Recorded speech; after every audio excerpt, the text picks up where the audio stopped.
Hey, what's going on, guys? It's Turin here, and today, guys, I have a very exciting 2v2 game for you all. So, I'm actually going to be playing New BRETONNIA, and I'm going to be playing with none other than Tokshen, playing as Borderloo. So, it's definitely going to be a good time, guys, and we're facing off against the Vampire Counts and Musion. So, definitely a very thematic matchup as well. But let's get right into the army composition and have some fun, boys. So, as far as the front line goes, I decided to just go wild and get some peasant blobs, and I actually really like to use peasant blobs in front of foot squires, and actually I've seen a few people on ladder. What they do is they stack the peasant blobs actually on top of the foot squires, and they engage them together as like one big blob. It's pretty funny because the peasants obviously do an excellent job at taking a beating. They got their hose out, they got their pitchforks. It's so great.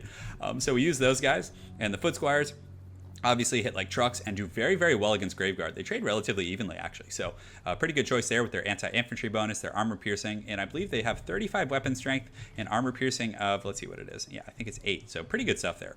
So on top of that, that's kind of just our front line. I do have the Fey Enchantress. So the Fey Enchantress, I like her quite a bit. She has some pretty neat abilities. If you look here, guys, she has the Favor of the Fey, which gives plus 58 melee attack. So for example, if you have like a group of questing knights or Grail Knights about to fight some Blood Knights, this can be a very big game changer in that, giving that plus 58 melee attack. It's kind of like the WoW basically on a single target. On top of that, she does have this ability, Mist of the Lady. This is one of my favorite new additions. So it does perpetual combat damage to, well, I wouldn't say combat, but it does perpetual damage to all nearby combatants in this radius you guys see right now. And then on top of that, it does give negative 8 melee attack. So she's basically like a mini Bretonnian Mortis engine, which is pretty cool.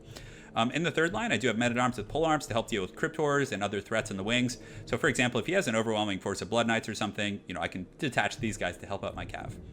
Lastly, I feel like this is very important because, again, I think Mortis engines are one of the answers against the Bretonnian kind of foot squire blob. They do very, very well. So bringing Peasant Bowmen with fire arrows is going to be great in the Vampire Counts matchup. Again, the fire, there's so many units that the Vampires have that are weak to fire. So we look, the Mortis engine has a weakness to fire, and I believe it's of like almost 40%. Let's go ahead and zoom in here and just check. So let's get this going. So yes, no, it's only 20%. But still, the Cryptors are also weak to it as well. So it's going to be very effective. And also this Necromancer back here is weak to fire. So a lot of utility from that, and again, they're pretty cheap. I believe they only cost like 500 resources. So lastly, guys, we do have two groups of questing knights over here for me and a group of Grail Knights. So questing knights, guys, honestly, they perform really well against Blood Knights, because something you have to take into account, guys, is that the Grail Knights, yeah, they have 39 weapon strength and they have anti-large, but these guys have 46 weapon strength plus armor piercing. So again, they're going to, mitigate a lot of the, the armor that the, Blood Knights and kind of other vampire units are going to have. And at the same coin, they have a very high base weapon strength. So again, they're going to do pretty well. Granted, they don't have the shields and they have a much, much smaller charge bonus than the Grail Knights, so a little less shock value there. But still, Grail Knights are very good against Cryptors, things like that. But I actually really like the questing knights and dealing with, Blood Knights and things like that, even though, traditionally they're anti-infantry. Lastly, I do have two Battle Pilgrims in the back line, just frenzied, good for dealing with zombie summons and things like that, and just a fun unit all around. So for Tokshen, he has a pretty cool army as well. He decided to get fancy, big and flashy. He's got some Royal Pegasus Knights with the Living Saints. So these guys have anti-large, 61 weapon strength. So against lightly armored large units like Giants or Cryptors, these guys will just put them in an absolute trash can, and they will never get tired doing so.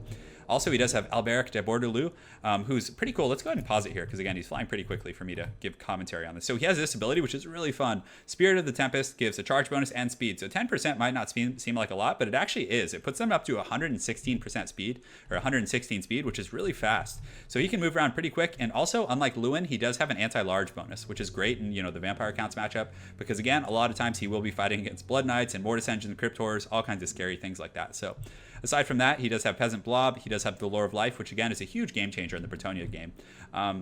He has some foot squires like myself. He has Spearmen at Arms to kind of just be large fodder. Again, Spearmen at Arms are going to be very good against Cryptors and, will fare well against Cav actually. And they're so cheap now, just the regular Spearmen at Arms. They don't have armor piercing like the Men at Arms with pole arms, but still they do pretty well for themselves.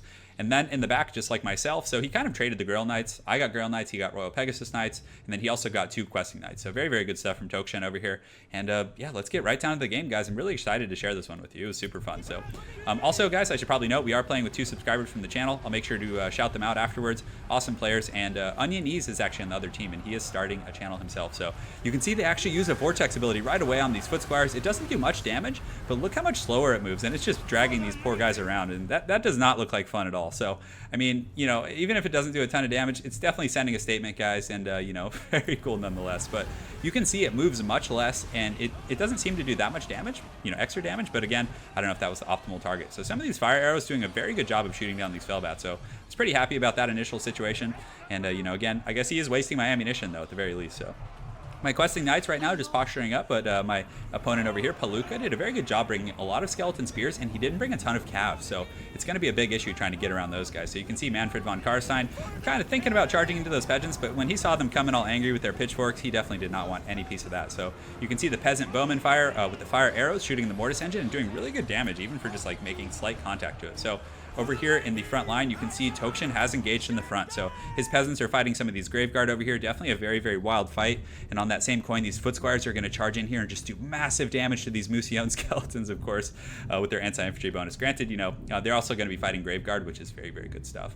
Over here in the Air Force, you can see Alberic de Bordelou is just getting ready to fight. And you can also see some of these questing knights coming in here to fight against the Blood Knights. So obviously, it's going to be a bit of a tough matchup, but Tokshen did a very good job of getting his spears in there to mitigate them and then allowing the questing knights to come in and slay these bad boys. So very, very well played, but it's still going to be not an easy fight by any means, because again, two groups of Blood Knights are going to be an absolute force to be reckoned with, and they are backed up by the Red Duke.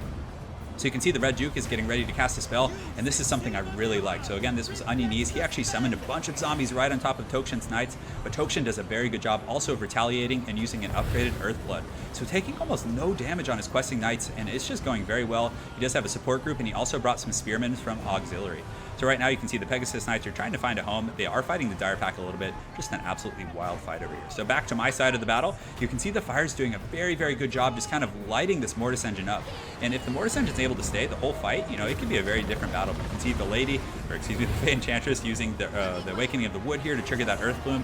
In the front line, we have a pretty good situation. So we have the Squires here, and we also have some Men-at-Arms with Polearms mixed in. So again, they're going to do good against Crypt Horrors, and they're also going to do quite well against that White King in there. So definitely some good stuff. And also, the lady, or I keep calling her the lady, but the Fey Enchantress here, you see that drain going on in the Skeleton Spearmen, so they're being perpetually drained for 4 HP a second from the Fey Enchantress, which is really, really solid. So also, you know, she's kind of fighting her arch nemesis here, the Mortis Engine. They're both trying to do the same thing, but, you know, at the end of the day, it's all fun and games. So right here, you can see the Grail Reliquae also affecting these nearby units. You can see I path it up, and it's going to make them all immune to Psychology, and you can also see some of these Grail Knights coming in a lance formation in the back line, just absolutely destroying these Vampire Counts units. You can see these Crypt Horrors are just going to get put in a can, because Grail Knights, if they were designed to fight anything that the Vampire Counts have, it's most certainly going to be these Crypt Horrors, because again, they're light, they're going to suffer against anti-large, and it is just good stuff all the way around. So some of these questing knights back here were also able to deal with some Graveguard. They're fighting some skeletons and also did some work against Manfred. So back on the Borderloo side, it's definitely a very wild fight. He does a very good job getting some of these Foot Squires around to flank some of these Graveguard, and Foot Squires trade really well with those, but still this Mortis Engine is causing quite a problem. He also has a Banshee over here, and you can see Alberic trying to be a hero down here fighting this Mortis Engine. And again, guys, that's another nice perk of Alberic. He does have that anti-large bonus, which is going to allow him to do very well against units like this, but also the Red Duke is on him. If I'm not mistaken, I think that's the Red Duke on the other side, yes. And he also summons some zombies, which kind of trapped him, and he's starting to take quite a bit of HP damage. You can see his leadership is rapidly tanking, and another zombie summon is most certainly going to ward him off. You can see Tokshen very, very wisely kind of routing him. Also very well played by Onion Knees over here, so just a very, very good battle. So you can see the Blood Knights over here in the hill were able to kind of do some good work against those questing knights, but they did take some serious HP damage, and you can see now they're charging down some of these peasants, which is going to be rough. Never fun for the peasants to get lanced by some of the most elite cavalry in the old world. So they're going flying, you know, but again, this is fine. I mean, this is what peasants were designed to do for the Bretonnian roster. I'm surprised they didn't break almost immediately, but also you can see the Royal Pegasus Knights coming in to save the day, and this is such a cool scenic shot. Just look at those Royal Pegasus coming in and lancing those Blood Knights. It's a very risky engagement for them, but you know, the Bretonians, you know, they do not deny the call of help from their peasants, so they get in there and do their thing. And then also some of these questing knights come back in the fourth quarter.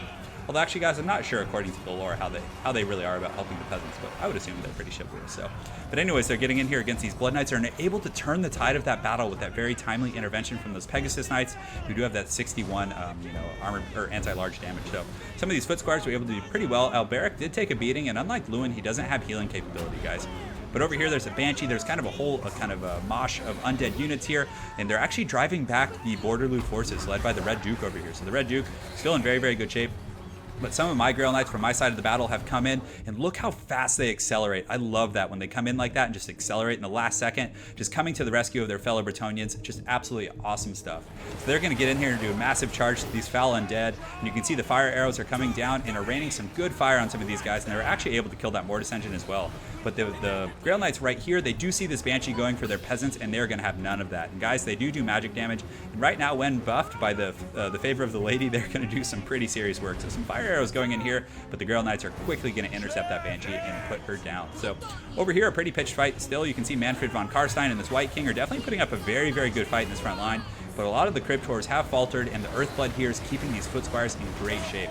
Also, the Grail Reliquary should be relatively close by, so again, they're going to be immune to Psychology, but actually it looks like Palooka was able to route my Grail Reliquary, so very, very well played on his part, because again, that's going to allow a lot of my Peasants and Foot Squires, you can see they're now shaken, whereas for a lot of that battle, they were, in very, very good leadership. But Manfred continuing the fight. Over here, it looks like some of these Cryptors are fighting, but they're going to do pretty well. But Battle Pilgrims are actually pretty good against Cryptors. Not amazing, but they do pretty well against light targets, and they do hit pretty hard with that Frenzy. And they're still eager, so they still do have their Frenzy ability. So right now, you can see the Vampire Count's forces are collapsing. You can see Alberic coming over to clean up some of these troops, and these Grail Knights here are definitely going to party with their buddies after this, having a great time. But very, very well played by all parties. That was just an absolutely awesome battle. Very thematic, very cool. You can see just tattered units everywhere. So again, very well played to Tokshen. Again, for those of you that haven't seen Tokshen's channel, I'll go ahead and put a link in the description below. He makes absolutely awesome Warhammer content. He makes great content for Honor, a bunch of different games. Definitely check him out, guys. And also, thank you to Onionese for playing. He's making a channel as well. For those of you that haven't seen his channel yet, he's actually going to be casting these games as well. So, and Tokshen will also. So if you want Tokshen's perspective, go check him out. If you want to see Onion's perspective, I'll also put the link in the description below. And also thank you to Palooka, who's another subscriber on the channel, for playing. So guys, check this out. This is another thing I want to highlight before we end the night. So you can see I can click through everyone's army. Check that out. So now in multiplayer games, you can actually review how everyone does, which is very cool. So as far as my troops go, my Cav were huge performers, those questing knights. And also for Tokshen, look at the kills in those questing knights. I would say quest fulfilled for sure. Great stuff. So just a lot of fun, guys. Palooka's army, he brought a lot of spears, which was tricky. You guys didn't get to see a lot of it because I was jumping back and forth, but Palooka did a really good job screening my Cav with spears, and it was very frustrating to deal with for sure. But one of the things that I think was an issue for him was the Mortis engine going down so quickly to the fire arrows, and then also the Graveguard and Cryptors just kind of being outclassed by that Bretonnian infantry there. So as far as Onionese's army, definitely that was so cool watching those Blood Knights fight. He had some really good plays with that Red Duke summoning zombies, and it was just an awesome matchup for everyone. So again, well played to everyone. Hope you guys enjoyed that video, and more content coming soon.